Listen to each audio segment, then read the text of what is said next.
adorable was that? My Thanks, name is Tom. Alex Bond. Welcome to Get in the Herd. This is a recovery podcast brought to you by the McShin Foundation. I am a person in long-term recovery from a substance use disorder and have not put any mood or mind-altering substances in my body for 15 months now. I am here with my co-host Nathan Mitchell, and Yay! Debbie brought on a special guest. Nathan brought on a special guest. Nathan, how are you doing, buddy? Hey, everybody. It's good to see you all. Merry Christmas, happy holidays, all that stuff. I am doing awesome. I am on my sixth cup of coffee right now. We made some sugar cookie, we decorated sugar cookies earlier, so we're right into the holiday season. So I grabbed, like Debbie, I grabbed somebody to come in and join me, one of my best friends, brother for my redheaded stepbrother over here. Joey, who's been on the show a few times. So, hey, Joey. Hey, guys. Good to see you. Welcome, Joey. Happy to have you on. Debbie, how are you doing? Why don't you introduce yourself to everyone? I'm doing great, Alex. Thanks. I'm Debbie, and I'm here as a family member who has been blessed by recovery. Our son. So, and I wanted to share and just kind of give some hope to people that recovery can happen. It's possible. Beautiful. And you brought on a special guest. Would you like to introduce Ed to everyone? Ed, how are you doing, buddy? Doing great. Merry Christmas to you all. Yeah, Merry Christmas. So we got Joey, Debbie, Ed on today. We were going to talk about family support. This is a usually routinely rough time for those in recovery and family members of those in recovery. So we think this is a good opportunity to speak on the importance of family support in general.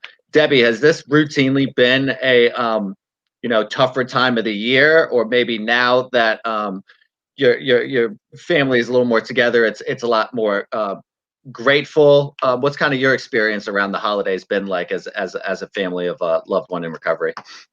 It was really tough. We were talking about it earlier. We've been down this road probably for 15 years now. So as you can well imagine, a lot of those years, almost half those years, were tough. They were uncomfortable. They were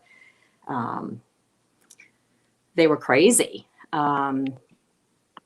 But when it did change and recovery came into our lives, it really was uncomfortable still. We were grateful that our loved one was in recovery, but with it came some issues because the holidays are tough for everybody. And how do you act around someone new in recovery? What do you say? Do you ask them questions about their recovery? It's all kind of uncharted territory for parents. So they're lovely now. Unfortunately, because of COVID, we won't be seeing our loved ones. We'll probably do some FaceTiming, but yeah, it's a tough time. It's a really tough time for families, as it is for the people who were actively using or in recovery at the very beginning. Mm-hmm. Ed, has that been your experience as well? Is it definitely different now? I know that COVID's kind of shake things up, but is there still kind of that anxiety a little bit? Well, actually, not so much anymore. Okay. We're 8.5 years. Our family, 8.5 years clean and sober now, and so as time goes on, we've gained that trust back, and we've gained the confidence level, and we just pray that it continues. We're always aware, we're always conscious that at any given time that something could happen to bring that ugly dragon back up again. Mm-hmm. Yeah, definitely fair. Nathan, you usually are here at McShin during the holidays. Is there a specific reason for that? Is there something you can speak on to that in regards to kind of the holidays and family? I know you've been open with me about it. I didn't know if you'd like to share maybe some of that experience. Yeah, I miss my family. I really, really do. And grateful that, now I have a choice to still surround myself with people I love and who love me in recovery. And part of me showing up to work and I say work because, really this is my family here, is because it's family for me right now when I can't be with my family. So this is my third Christmas holiday season in sobriety. And the first one, they really didn't want much to do with me, and I sure as heck didn't want anything to do with them. The second one, they were more willing, but I just wasn't there yet last year. And this year, I would love to be with them, but I'm with the public all day long, and I'm not really worried about getting sick myself, but I'm worried about taking that to my family, and it's just for me. My peace of mind is a phone call and a Zoom meeting. I did get to see my mom for about an hour and a half a couple weeks ago. Actually, I was in Prince William with Joey, Prince William County, to see her, and I was grateful for that. But I can't. I just can't do it. I can't, and that's okay. It's not. I'm present without having to be physically present, which is different for me because in the past I was physically present without being actually present. So. Yeah, that's what I can do right now. Sure. I think everyone here is definitely with these COVID protocols. I think is making a very selfless sacrifice and kind of limiting that family time to prevent as a preventive measure in general. I know that like I had certain plans, two different plans that we kind of decided not to go through with due to this pandemic, and yeah, it bites, but frankly, I worked in the service industry since I was 16 and usually working during the holidays. So my mind usually it goes to being somewhat productive around this time of year, honestly. So I'm happy to be at McShin for the holidays and to kind of like pay it forward to those people who need somewhere to feel part of a community when a lot of times we don't have one. Or I remember my first Christmas in recovery last year. It was kind of anxiety inducing going back home and having to kind of keep my distance from friends who might not understand, family that might not understand. So it's definitely interesting scenario to be in. Joey, is this usually a rough time for you, or what's your experience around the holidays like? It's always been a rough time for me, man. The holidays. I mean, like especially like in recovery, out of recovery, all this stuff. For me, like I associate the holidays with like being together with my family, and like for the past decade or so, it's been so sporadic. You know what I mean? Like I've been there one year, and like the next year I couldn't be there, whether I was incarcerated, whether I was using, whether I was doing whatever else I was doing, and it made it impossible for me to establish the fact that like I'm going to be there,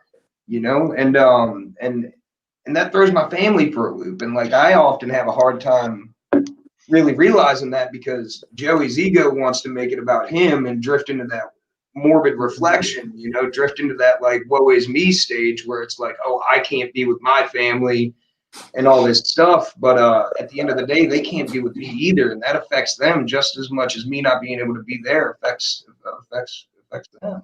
Mm-hmm. And so the holidays kind of have a different meaning for me. My mother's birthday was Christmas Day, and she passed away when I was 13, and so like it's really easy for me to get into that morbid reflection stage, you know what I mean? And at the end of the day, I got to remember, like, my mom loved Christmas, man. This was always like the most joyous time of year. And like, you were always, like everybody was always happy and stoked to be with each other and stuff like that. So for me, it's really important to just remember that, like, this is a celebration, not a funeral, you know what I mean? And I'm really good at twisting and morphing things to fit my agenda and fit the way that I want to feel when, of course I miss my family. I miss my family. I can't go up to Northern Virginia this year and see them. And that's of my own doing, you know what I mean? I damaged those relationships to the point where like it would be counterproductive to go up there and see them, no matter how bad I want to. But yeah, it's a tough time of year. And it has been for me for the past decade. You know what I mean? Like, so yeah, Maybe next year, Joey. maybe. Yeah.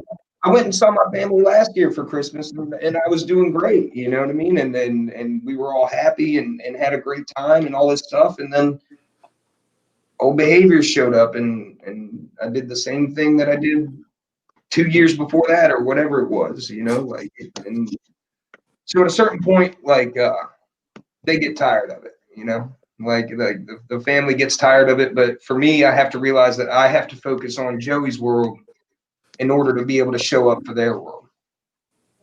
Yeah, I think that's very honest, man, and it's very it's interesting perspective for sure, and I like how you were kind of using the words morbid reflection, and Debbie kind of flipped it as to maybe next year. I mean, a reflection is definitely like a two-way street. When I reflect on things, it's sometimes my consequences of my actions, and other times it's, man, I actually ended up having a good Christmas, even though it wasn't exactly what people imagined in their heads last year. And, that's just great advice, Debbie, is, maybe next year. That's kind of what this program's about, is maybe not today, but tomorrow, or the other way around. So I'm thinking that, Joey, your family is, thinking the same thing, maybe, Probably. well, in a good way, he's working on himself, and maybe, and that's the hope that families have. I mean, we just, if I could encourage anybody, it's never too late, and there's help out there. Earlier, like I said, when Ed and I were talking about this long path, we knew nothing. I mean, we had family members who had, mental illness issues and issues with addiction, but we really didn't, on a personal level, get it, even when we were faced with it, brutally faced with it. And so we really didn't know about hope or any of those things. So that's what I always like to talk about and turn things around and make it positive, because we saw it. It was almost too late, but we got that hope. So you never know. So I think that's a really good point to bring up, for those who are still going through, active addiction or just fresh out of it. We went through it for probably 7 or 8 years before we finally found McShin. And we were totally ignorant as to what was going on in our family. And we always thought that, if you want to stop, you can stop. But that's not the case. We know that now. And, it made for a number of really stressful years, and it made for a number of really uncomfortable holidays as well. And so the point I think I'm trying to make is no matter where you're at and where you're going through now, as Debbie said, there is hope. And at some point in time, your family may find recovery and be able to experience all the good things that come out of that. And you're never going to put that past behind you, but you can find a point where you can look forward. that's beautiful. I really do like the talk about hope is very important, because I think what happens during this time of year is, say it reminds me of my past, I then act on those behaviors, something happens, or as we were talking about today, grieving families, and then that just perpetuates this cycle of every single year people kind of having a little more of a downward, seasonal affective disorders, also a very real thing, which contributes to that. And the injection of hope is, I think, the one real major catalyst to that vicious cycle a lot of times. I mean, yes, there's also action, but that action doesn't happen without that hope shot. Nathan, what are your thoughts? Well, I'm listening to all this, and really I cannot stop thinking about last Christmas, shortly after Alex had gotten to McShin. And I remember going to, was it Target or Walmart? We were shopping for Avery and shopping for Christmas presents. And so, we're sitting here talking about us and Alex. I want to hear about Avery.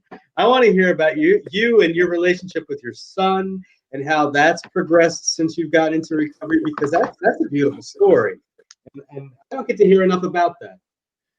It's good, honestly. I get to go down there like every other week now. My son lives in Newport News with his mom, and so I go down there every other week and get to just hang out with him, do dad stuff, play with him, and now I have a closer relationship with his mom because I am being reliable.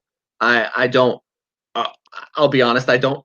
We have an agreement where there are no courts involved or anything, which I think is like a really adult thing that we decided off the jump, is that we would try to never bring in anything else aside from Avery is the most important thing at the end of the day. So I, send some money for his schooling and every month at the exact same day, the exact same amount every month. And I go down there every other week reliably. And due to COVID protocols, I wanted to go down there and spend like a couple days overnight and stuff like that, but it's not exactly a safe time for that. But it's beautiful that he knows dad's coming on Sunday or next Sunday, and so he has something to look forward to, and I now have a closer, more adult bond with his mother. That's not, yeah, I'll be there at noon. Oh, I'm sick, I can't come. That's just code for I'm hungover, or I had such a long night before that I'm like, passing out while I'm watching him and hanging out with him. I mean, that's something that I'm still reminded of, but it's not the person that I am anymore. I'm the person that says I'll be there at 11 a.m. and showing up at 10:45 on that day. So it's important to not let him down and her at the exact same time. So it's actually grown a lot of my relationships. It's helped grow relationship with her boyfriend, who we just co-parent, and it's a very like adult thing that I never really thought that I'd be capable of. But since I know how to deal with my emotions healthily, I don't get jealous and stuff like that anymore.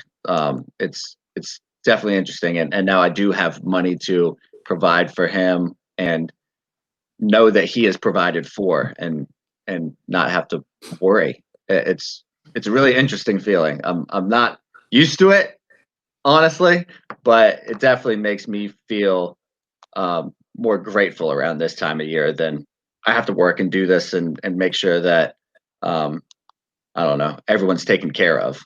Yeah, that is pretty awesome. How old is Avery? He is 3.5. He'll be 4 in March. Aw. That's cool. He's beautiful. Last time I went down there, he was singing "This Is Halloween" by Jack Skellington and A Nightmare Before Christmas. So I think he considers that a Christmas movie more than a Halloween movie. So I really appreciate his perspective on Tim Burton films at 3.5. Love it. Yeah, definitely. Now, Debbie and Ed, what are you guys doing tomorrow for Christmas? I'm sorry, Well, Alex. No, go for it. We're hanging here. Yeah, we're going to be here. We were hoping it was going to snow. And we're going to go for a walk along the river. Yeah. In downtown Charlottesville. Yeah. So it'll be a good day if this rain stops. Yeah. What are you cooking, and what time are you eating? I'm cooking. You know that. Well, I I'll know. tell you what, Will, you tell us what time you're going to be here, and we'll set a plate out in the hallway. In the hallway. Hey, I'm not above that. Yeah. Yeah. So back to what Alex was saying. When our son got in recovery, we got in recovery. And one of the blessings of that is before that, and I think a lot of parents and a lot of people, family members, when someone you love is in active addiction, you're in active addiction because you just can't separate from that. And then it makes for a lot of hard times, a lot of tough times, a lot of discourse and anger and all sorts of things like that. But it all boils down to, at least in my mind, is we were totally ignorant about addiction at that time. If you would have asked us early on, as I mentioned before, well, what's up? Hey, if you want to stop, you can stop, but that's not the case. And we, and I am guilty of, someone who was addiction at that time. I almost saw them as kind of a low life, but they're not. They're just people, just like, people who are in addiction are just like everybody else. They're just going through a struggle that they can't overcome. But after we, he made the decision, and Deb talked to Blake earlier. I know we're not supposed to mention names, but I can't help that. But in any case, earlier, and she asked him what was the most important thing in his recovery is when we started telling him no. Quit enabling him. Yeah. That's right. And so we didn't know that. We thought we were just trying to help as we were going through the whole process with him and experiencing that process. But what we were actually doing is we were enabling him. And then, it came a point in time where we just said no, and we said, you can't come home. And that's when he made the choice and the decision, I need help. And, he was involved with one of the other, it was the County Mental Health Association, and his counselor said, if he wants help, we'll get him help. And he asked for it, and here's where we're at now. And so, but another thing is when, and let's go back to the holidays. Early on and up until just a few years ago, we were able to experience that because what we found is there's people, members of the recovery community at McShin who, during the holidays, they just don't have a place to go. Their families have abandoned them and or for various reasons and all that. So we would invite these people into our homes. That's awesome. And it's not something that people are usually used to, or someone who doesn't understand recovery would look at and be like, you're going to let that drug addict into your home? That's You know what I'm saying? And people don't understand. This is a time of year that usually not only is coupled with the communal value, is also the educational value that comes around this time of year, because the family comes together. I think someone called it as Uncle Bob stopped drinking, and everyone is kind of like, why? You know what I'm saying? What's going to happen? How's he going to be? Is he going to show? All those things. So I bring that up because it's important to those that we invited in the home, but it's important to us to experience that and become a part of that community and being able to help. So there are people on this podcast right now who are still in active addiction, and there are people who are in recovery right now. So for families that are in recovery, you can experience no greater joy. Mm-hmm. No, we get really emotional. Beautiful. That's beautiful. I mean, because it is important for me to know that there are people who are not in recovery or do not have a substance use disorder that are important allies in this struggle, in this disease. It's really appreciated, Debbie and Ed. I love having you guys on, seriously, and to have that sort of involvement in the community it shows and unfolds. So thank you. You know why we're able to do this, and thank you for that compliment. I really appreciate it. I'm going to try to get through this without crying. What helped us was the community that we were given. People like you, all of you, and all the other parents that we met through, just through that community group and going to meetings and all of those things. So it has been such a gift for us to have just this force. I think when AIDS hit, it was a hardship. Those moms and dads were dealing with, the lifestyle, and people were saying all kinds of things, right? The stigma. Dealing with stigma. And that still exists. Yeah, so I think that families have power. I think that when we very first got into this whole world, that we isolated and we weren't talking about it to a lot of people. You really don't want to go to church and tell your friends that your kid is struggling. That's really a point. That's a good point. At our church, and we were there for 18 and a half years, and there was only just a handful of people who knew what we're going through. And we relied heavily on our pastor for guidance and consolation. Yeah. Mhm. It's But important. later we were able to share recovery in a pretty out loud way with our church family. And it's interesting that I still will get phone calls from parents who are dealing with it now, who, have younger ones.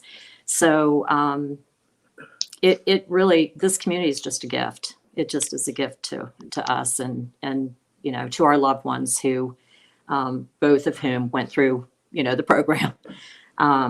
So I appreciate it. I appreciate this opportunity because if I could have watched something back in the day and seen some real people, who get a little emotional and are willing to open up, it would have helped. Yeah. It would have helped us a lot. Mhm. In fact, Vulnerability goes a long way. in fact, we've had the pleasure of having several members of the McShin recovery community have been to our church and have gotten up in front of everybody and spoken. Honesty Lillard's one. Mhm. Yeah, which was powerful. Well, so Yeah, the cool that's thing is, beautiful. the cool thing is that like, as people that don't suffer from substance abuse disorder, right? Like, there's people like Alex and I were speaking about it earlier. There's people that like suffer from substance use disorder or substance use disorder, sorry, but that don't even know that the recovery world exists. Mm. You know what I mean? Like they don't even know. They've never been to a meeting. They've never been introduced to this stuff. There's some that have like minor, exposure to recovery, but something that I've found is that as people who don't suffer with the same disorder that we have, the voice tends to be maybe not heard better, but like they have a farther reach than us because we are stigmatized. It's just a fact. It's a fact of society. It's, you know what I mean? And it sucks, but it is what it is. So like we need, as people in recovery, we need people to support us that aren't suffering from the same disorder so that we have that voice on the outside world too, because we're our own little community in here. You know what I mean? We all get each other. We get the inside jokes. We get all this stuff that we talk about, but there's a whole world out there that we would like to advocate for us as well, because that's what's going to get rid of the stigma. You know what I mean? And that's what's got to happen for the world to change and the views of recovery to the world to change. I've probably said this before, and if I have, forgive me, but one evening, a few of my friends and I, moms whose kids were new in recovery, we had a newscaster come and do a little story about the recovery community and us. And at the end, when it was all over with, as she was packing up her gear, this sweet, she had no idea what her comment meant to me, but she said, "Gosh, you guys look just like my aunt and my mom." And I said, "What did you think we were going to look like?" But this is a person who was, probably the age of our kids, grown adult, and obviously she hadn't been touched. She hadn't been touched by it. So I hope that I wasn't being snippy when I said that. I really genuinely was shocked. But I can feel pretty confident then that when she walked away, she said to herself, "Gosh, I'm going to look at people differently now. Maybe I've got this idea of how people should look." And really, if 1 in 3 families are dealing with this, everybody's dealing with it. Mm. It's far reaching.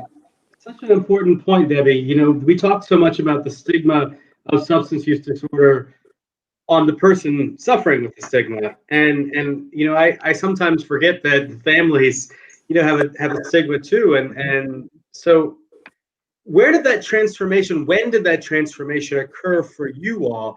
You know, how did you have those holidays? You know, where you may not have had your children with you in a, you know, actually present, and how did you handle that? And when did the, you know, what did that process look like for you? And what do you have, you know, in the way of hope for the individual, for the families who are currently, you know, dealing with children, loved ones, you know, suffering with a substance use disorder who aren't getting help right now? What do you I'm have to say to them? I'm embarrassed to say that I was one of those that kind of hid in my house on my couch, Yeah. you know, Not anymore. loud and Not proud. anymore, yeah. Yeah. So honestly, what got me, I often will say on this podcast in a comment, the movie The Anonymous People, I had no idea that there were people out there advocating for my kid. Yeah. Way long ago, and they're still doing it. So that movie changed my life. You know, meeting the community that you guys are in changed my life, but that movie really gave me some power. Also, Honesty invited me years ago to a award ceremony in DC, and one of the guys from the Anonymous People was there, and so they gave me a little, you know, my name is Debbie, and it said, you know, the organization on the bottom, McShin. And I said, oh my gosh, I recognize you. I was starstruck. I recognize you from the movie. And he looked at my name tag and he said, hi, Debbie, you're from McShin. And I said, no, no, no, no, I'm just a mom. And he said, wait a minute, you're a mom and you're here for a reason. I wasn't getting an award. I was just, you know, in the audience, but he kind of validated the fact that moms are important and powerful, and dads, and our side of the equation, our side of this is important for people to hear, because I think often they don't get heard because they're afraid to speak about it. Absolutely. No, but Nathan, we've gone to the General Assembly. The people who are coming up and talking to us when we've advocated for something are moms and dads that work at the General Assembly saying, hey, I have a family member that deals with what you're talking about. I mean, it's you know, ideally there would be, you know, people in recovery out and about that are like, I appreciate what you're doing, but it's just as equally awesome that people are coming out more comfortably saying, how can I help in some sort of capacity? Alex, can I bring up also, for those who are watching and who are dealing with loss from substances, we know so many of those people who are out doing the same thing. That's right. They have lost their loved one and they still are advocating for recovery. Well, I think that, you know, that it brings on the determination not to let that happen to somebody else, to another family. Yeah, their grief has motivated them to look at, you know, whether it's a brother, sister, whatever. It has just motivated them to help others. I think that's the other beauty of recovery, is that it's such a giving group. Just, it blows me away. I mean, people just don't understand. People don't get it. It's like, what's in it from, you know, why are you doing that? You know what I mean? So I'm very grateful to have people out there who have gone through the deepest pain do so many things for the community. No, absolutely. I really appreciate you bringing that up. Mary Ellen, being one of those people, was going to join us on this pod. She is dealing with a personal matter right now, but she has been one of those major advocates who has suffered that loss and continues to fight for those in recovery to get the services and the support that that we need and require to hinder this disease and to treat it. and the resources at the exact same time. So I also wanted to mention that we have, I guess, some advice to those who are either still in active addiction or in recovery, and those that are dealing with loss or grieving from a loved one. This is coming from I think that's Taylor Grow. His mom, Tracy Grow, has these kind of like steps of advice to someone dealing with loss is one, to give yourself grace, whatever that looks like for you. Number two is create a ritual of remembrance. Number three is to say their name. And four, self-care, even if that means curling up in bed. And the serenity prayer times a million.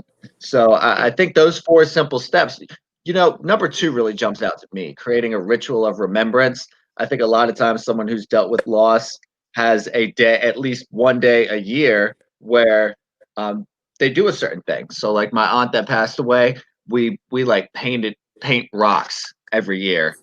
Some of the family members do that. When my other aunt Kathy passed away, everyone, cheers the glass and sent pictures of each other or something like that. It's just like these little things that live on help that person live on in a different way. So that, I don't know, that was the one that really affected me. Did y'all have any other sort of advice on that sort of level, or any of those, 4 points reach out to you? To me, there's one thing that we maybe spend a little bit of time, but I think educating yourself is a little bit, when, and I go back to when we were still in active addiction, we thought of it as a moral failing. And, we thought maybe we could just find one more doctor or one more specialist who in reality were probably as ignorant about it as we were, could fix it all. And not till we went through the pain and the struggle and all that, and then we found McShin, and I do mean we found McShin, and we started going to family meetings and attending different events from McShin, and we got educated about the disease of addiction, that it actually is a disease and not a moral failing, that we were able to make some sense of it all and not really beat ourselves up about it. I think the really important thing too is that, as a person who's been to every type of anonymous meeting that has ever existed in the history of mankind, it's really important for me to know that, like, no matter what I'm dealing with, I'm not alone. And there's a lot of people that are going through the same thing, often at the same times. And so, like, there's support networks everywhere for every type of, there's code, for codependency, for all this, for, Al-Anon, Nar-Anon, all these different things, that will help support people going through the same thing like Debbie and Ed went through when their son was in active addiction, and there's places to go to talk about it. There's people you can surround yourself with. So the getting the herd aspect of the thing isn't just for us that are active, like actually in recovery. It's for the people that it affects as well. And like it's awesome to see how many spin-offs and how many branches grow off of that tree, because this thing has to reach all the bases of active addiction have to be have to heal. And there's always a group, always people willing to help do that, and it's awesome. Actually, all it takes is, go ahead. Tracy Grow has a group called Grapple that deals with if you've lost a family member or a friend to substance use. So that's another way that someone who is grieving is giving to so many others. Yeah, no, absolutely. And I just see this question popped up. Did one of y'all write this? I don't know. I don't know who wrote it. But the question that I see is how the memorial garden that we have here at the McShin Foundation helps out, seeing that every day, seeing the families come out to visit. Oh, Todd asked that question. I think that's a very important question, because again, Mary Ellen, who's going to be on the show, kind of runs point on that garden. Her and Honesty, Debbie, I think you've been very involved in it as well to some sort of effect. Not in that project. It's a amazing project though. Okay. Yeah. Yeah. And so the memorial garden that we have right outside of McShin has a couple benches on it with engraved names of those that have passed away. Taylor Grow, that we mentioned, being one of them, and Mary Ellen's son being the other. Have engraved benches, and it's really pretty. It's got a lot of colored rocks, and then either painted rocks with different sayings on them, and then bricks that have people and names of those that have passed away in remembrance. And I make it a point to every time that I because so the garden works, and then you can kind of walk around it if you want to. I walk through it every single time because I like to read the names and feel like I'm kind of in this little oasis, kind of like this little slice of heaven since they've all passed away. Like it's weird, but it feels very calming at the exact same time. As a person in recovery, it makes me feel like there are allies and people that care, and yet I don't want to be one of these people that have to let the disease win at the same time. So it's kind of bittersweet feeling. Is that y'all's sentiment as well, Nathan, Joey? I like what Tracy said about creating rituals, and what you just talked about, Alex, is something I do. There are several bricks with names on them. When we're putting those in, I asked Honesty to put one that said anonymous on it. For so many individuals, we know who aren't going to be in that because You of did that. family. That's a good idea, man. Well, and that's the one I look at every day. I'll get misty-eyed thinking about it now because that's the one I go to because that's so many of my friends and loved ones are right there. Some of them, have names too, but some of the people don't have names, and that one's mine. And I say hello in the morning, and I remember the happy times and the things that brought me the love, to those individuals. And I can get lost in that grief and that sadness that they're not here anymore. And I'm so much better and able to be of service when I remember what attracted me to those people in the first place and why I loved the people who are no longer here, and try to find that in other people as well. So yeah, that memorial garden blew me away way more than I ever expected to do so. And I'm so grateful and proud of that garden, and thankful that Honesty and everyone else here has worked so hard to put, and Tracy has worked so hard to put that in there. And Tracy has scattered ashes there, and so has Mary Ellen. So we have loved ones there physically in the garden, which I think is beautiful too. So the cool thing is I've been in recovery right here for a couple of years, and so I know a lot of those names. You know what I mean? And I know them well, man. And those were friends of mine, and people that I love, people that I hugged when I was feeling down and out and stuff like that, man. So just to be able to go and walk across there and read the names as you go up, man, it's powerful for me because it reminds me that I'm not alone no matter where I'm at. Even if I'm by myself physically, there's people who always got my back, and that's just how I view it. Might not be how everybody else does, but it's important to me to keep that pain up front, but not allow it to have me revert. So the big book says, we must be careful not to drift into worry, remorse, or morbid reflection, because that'll diminish our usefulness to others. And the whole point of this thing is that I'm trying to fit myself to be a maximum service to my fellow addicts and alcoholics, man. And in order to do that, I have to remember the pain of the people that have passed before me, the people that I've hugged, cried with, all this stuff. I got to remember that pain and remember everything that those people instilled in me, because that's the only reason I'm still here. Mm-hmm. So it's powerful. Yeah, it definitely is. Absolutely. So an effort like that. So shout out to Mary Ellen, and Honesty is just it goes a long way. I think stuff like that we look at and take advantage of. But people who go to NA meetings and AA meetings are routine for not following rules.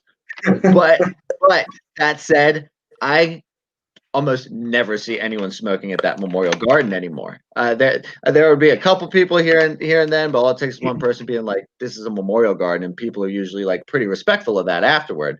So it's really cool seeing like a whole community of people who are known to be troublemakers all agreeing on the same thing, and that this is a sacred space. So it's really cool to be a part of and have here at McShin for sure. Hey, Mom, we can have nice things. Yeah, look at us go.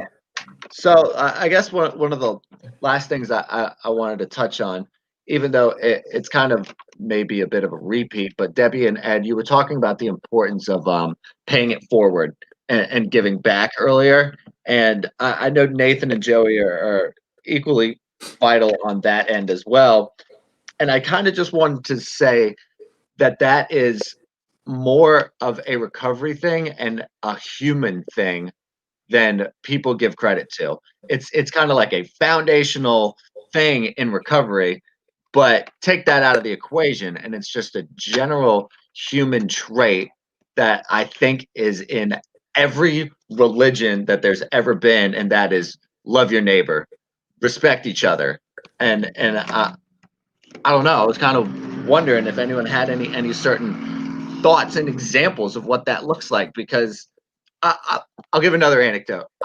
When I went to visit Avery on Sunday, I was like, "Are you excited for Christmas?" He was like, "Yeah." I was like, "Well, what are you most excited about?" And he said, "Giving presents." And this is a 3.5-year-old kid who said he was excited about giving presents, Yeah, yeah. not getting them. And I was like, I'm speechless now, because I was like, this is such a beautiful thing to hear. Do you think we've drifted away to that feeling, you know, with this pandemic, kind of with everyone staying in their own lane and technology, or do you think it's actually coming out more, the selflessness in people? Debbie and Ed, do you have any thoughts on that? I think when this right now, I think it might be a hindrance with the pandemic, because we're all kind of secluded and isolated, and not being able to go to meetings and associate with each other. But I think when I hear the words "pay it forward," that can mean many terms. One can mean financial, in supporting an organization, but I think the most important thing is just overcoming that stigma yourself and not being afraid to talk about it. Mm. Share your experiences with people that and don't be embarrassed to bring out a point that you've been through this, your family struggled with this, and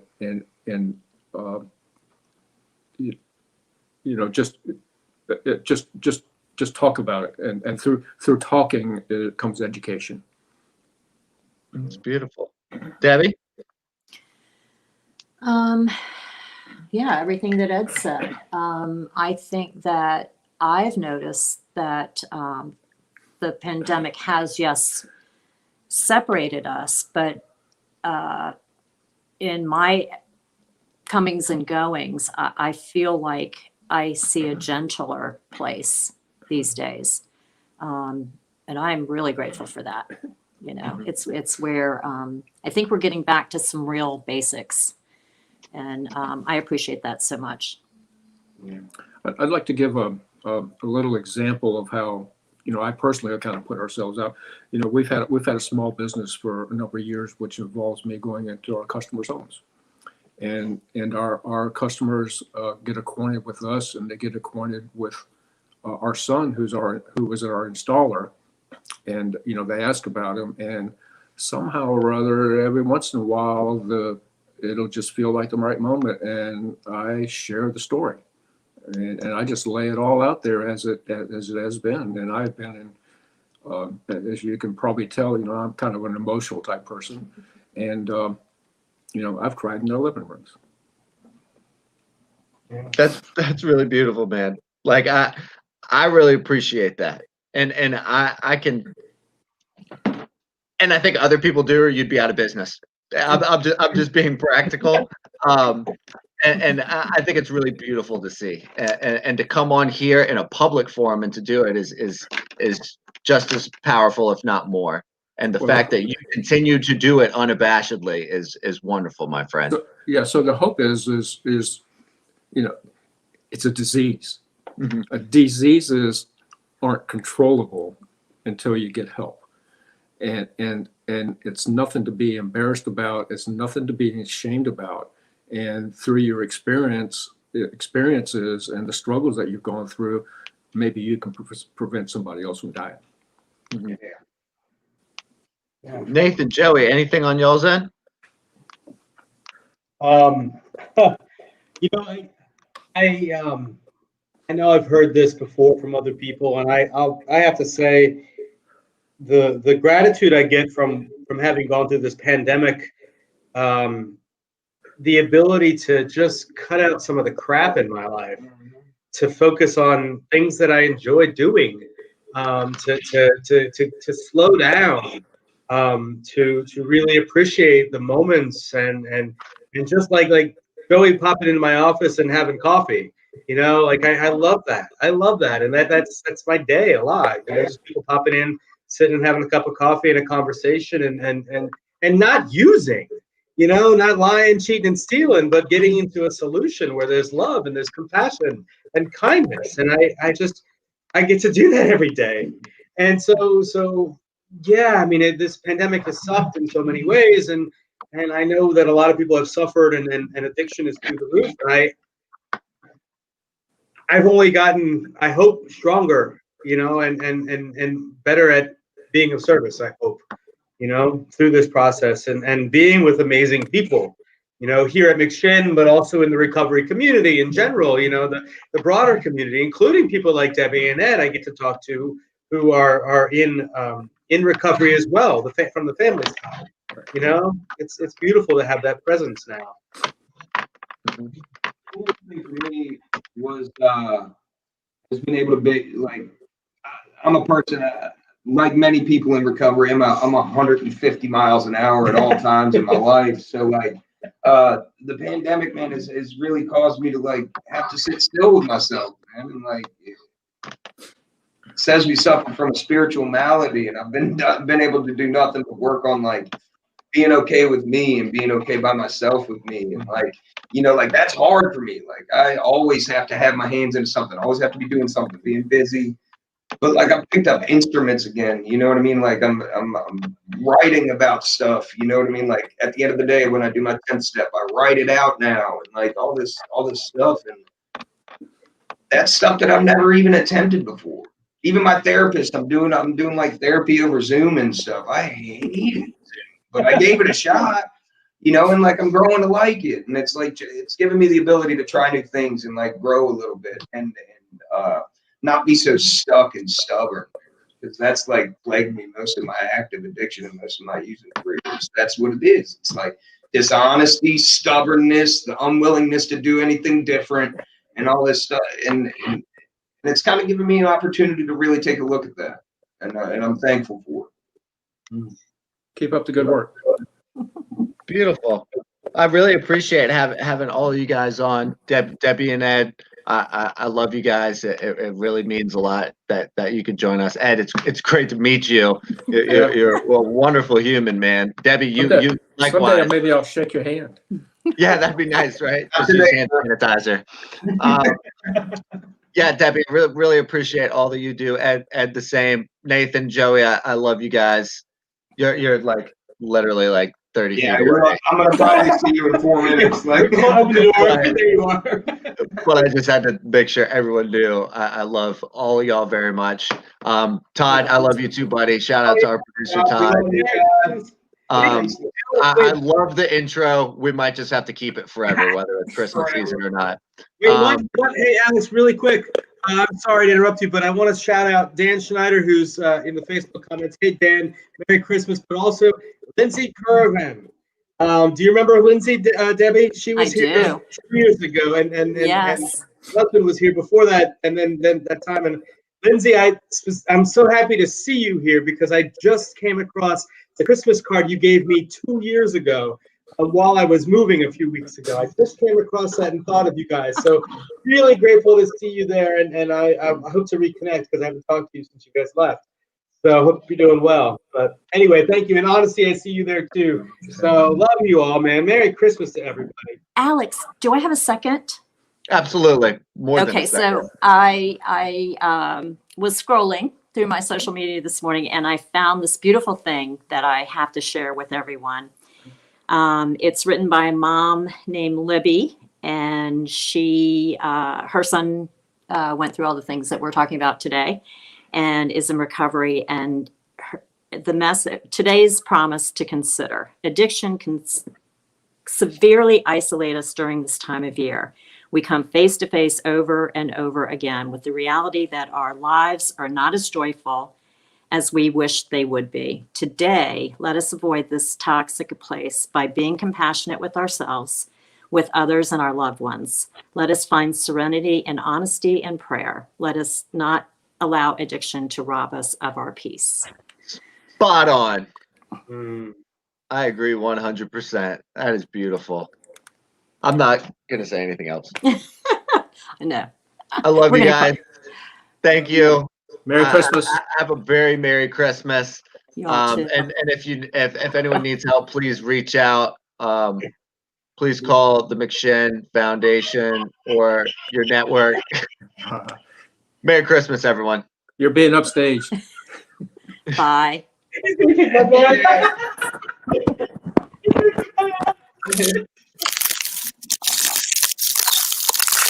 And then they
Elf Honesty here, just catching up on some light reading by our friend Ryan Hampton. Thanks for being on the nice list, Ryan.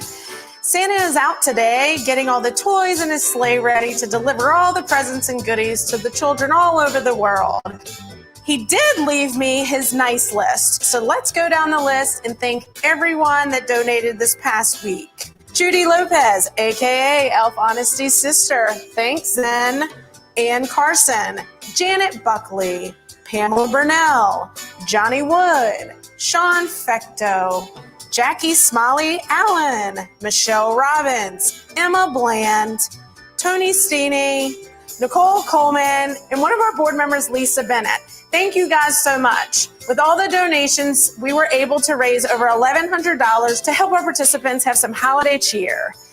So thank you guys so much for celebrating the holidays with the McShin Foundation and our participants. We hope you have a safe and happy holiday. Santa shout outs!